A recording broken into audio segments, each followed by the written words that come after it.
tahu kenapa. Jadi apa tuh? Kalau nggak bisa sekarang nanti di rumah nggak apa-apa.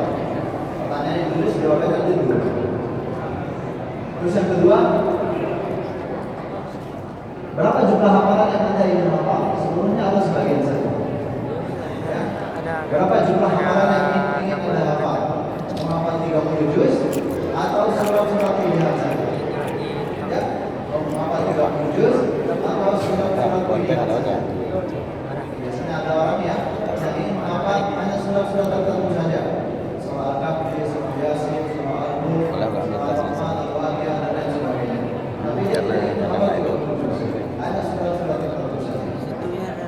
Sekarang ya, apakah kita ingin menghafal surat-surat tertentu saja atau ingin menghafal Al-Quran? Boleh kok. Kamu tidak hidup tuh bisa pakai laptop. Pertanyaan ketiga, apakah Anda sejak lama memimpikan diri menjadi seorang hafiz atau hafid Al-Quran, akan tetapi sampai saat ini belum terrealisasi? Benar nggak? Dari dulu ingin menghafal Al-Quran, tapi sampai saat ini kok belum bisa menghafal Al-Quran? Atau saya baru mau menghafal Al-Quran, saya baru bersemangat, saya baru mau menghafal Al-Quran.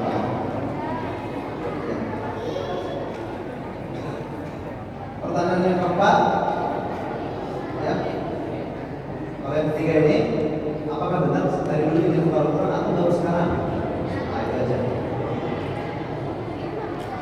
Yang keempat, setelah Anda mengikuti pelatihan ini, kapan impian itu akan Anda realisasikan? Sebutkan jangka pendek dan panjangnya. Nah, nanti setelah mengikuti pelatihan menghafal Al-Quran, ya, tentukan jangka pendek dan jangka panjangnya. Saya kasih contoh, ya. Saya ingin menghafal Al-Quran selama 30 hari. Jadi setiap hari jangka pendeknya kita harus menghafal Al-Quran 1 juz. Saya ingin menghafal Al-Quran selama 60 hari atau 2 bulan. Jadi setiap hari kita harus menghafal Al-Quran setengah juz. Saya ingin menghafal Al-Quran selama 10 bulan. Jadi setiap hari harus menghafal Al-Quran 1 lembar. Saya ingin menghafal Al-Quran selama 2 tahun atau 20 bulan. Jadi saya harus menghafal Al-Quran setiap hari minimal 1 halaman. Nah, sebutkan jangka pendek dan panjangnya. Atau kalau dijadikan resolusi tahun 2017, ya akhir tahun 2017 saya harus menghafal Al-Quran 30 juz. Ya.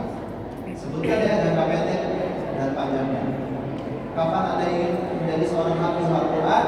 Ya, berapa yang ingin Anda hafalkan setiap harinya? Nah, itu disebutkan. Yang terakhir, apakah benar selama ini kita telah menjadikan Al-Quran sebagai kebutuhan atau menjadikannya hobi serta benar-benar ingin menghafalnya? Benar nggak? Kita menjadikan Al-Quran sebagai kebutuhan kita, atau benar nggak kita menjadikan Al-Quran sebagai hobi kita, atau ingin benar-benar ingin menghafalnya? Ya, ingin menghafal Al-Quran 30 juz, tapi waktunya membaca Al-Quran hanya 5 menit, 10 menit, nggak fair ya, nggak relevan. Ingin menghafal Al-Quran, tapi tidak menjadikan Al-Quran sebagai hobi, dalam artian ya, selalu membaca Al-Quran. Orang yang biasa menjadikan musik sebagai hobi, kapanpun dan dimanapun pasti dia menyanyi. Kapanpun dan dimanapun pasti dia menyanyi. Coba ganti hobinya tadi jadi hobi membaca Al-Quran atau menghafal Al-Quran dimanapun. Ya, kapanpun kita akan selalu membaca Al-Quran. Ya. Berikutnya, orang yang menulis dan menentukan kapan ia akan dapat merealisasikan harapannya lebih banyak dan cepat suksesnya daripada orang yang tidak menulis dan menentukan kapan ia dapat merealisasikan harapannya. Makanya tadi ditulisnya, ya, kalau orang yang menulis tujuannya, kapan ia mau merealisasikan tujuannya, itu lebih banyak dan cepat suksesnya daripada orang yang tidak menulis tujuannya sama sekali. Ya. Orang yang sukses di masa depannya adalah mereka yang sukses mengorganisir hari-hari. Ya. Karena Al-Quran tidak mungkin dihafal dalam satu malam atau dalam satu hari. Ya, Al-Quran akan dihafal ya beberapa waktu ya atau berapa lama, tapi syaratnya setiap hari kita harus menghafal Al-Quran. Ya, kalau misalkan tadi mau menghafal Al-Quran 30 hari, berarti setiap hari harus menghafal 1 hari.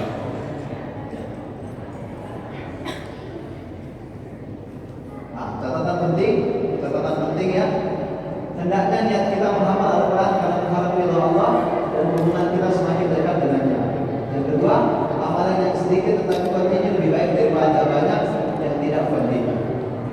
Ya, ini catatan pentingnya. Ya, niat kita menghafal Al-Quran yang pertama adalah karena Allah. Ya, mengharap ridha Allah. Dan hubungan kita dengan Allah itu semakin dekat dengan Al-Quran. Yang kedua adalah amalan yang sedikit tetapi kontinu lebih dicintai oleh Rasulullah dan daripada banyak yang terputus-putus. Ya. Terakhir, mudah-mudahan Allah menjadikan kita bahagia dari keluarganya di dunia dan mendapatkan kedudukan istimewa di sisinya kelak. Amin ya rabbal alamin. Nah, ini sudah selesai untuk slide ini. Kemudian kita akan masuk latihan menghafal Al-Quran 10 menit pertama. Ini masih semangat? Sip. Masih semangat? Sip. Atau kita ubah? Udah jam berapa?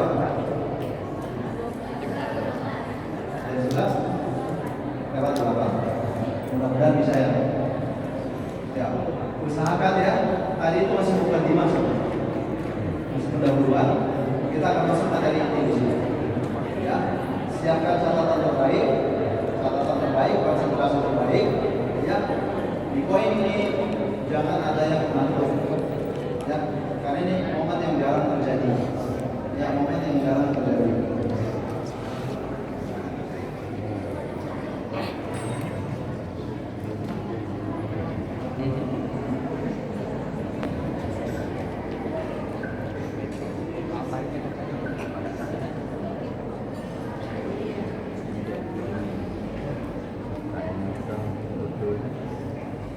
Ide-ide inovatif dalam menghafal Al-Quran. Poin pertama, ya, dalam metode menghafal Al-Quran 10 menit pengalaman adalah persiapan psikologis atau persiapan mental. Ya, kita ketahui Al-Quran itu ada 30 juz, ada 114 surah, ya, ada 6.236 ayat. Ada 605 halaman. Kira-kira tebal atau enggak? Betul. Tebal ya. Jadi butuh persiapan psikologis atau mental. Ya, butuh persiapan psikologis atau mental. Insya Allah meskipun Al-Quran tebal, saya bisa menghafal. Ya, saya bisa menghafal. Persiapan psikologis atau mental itu sangat penting di awal start. Apapun profesi yang kita ingin lakukan,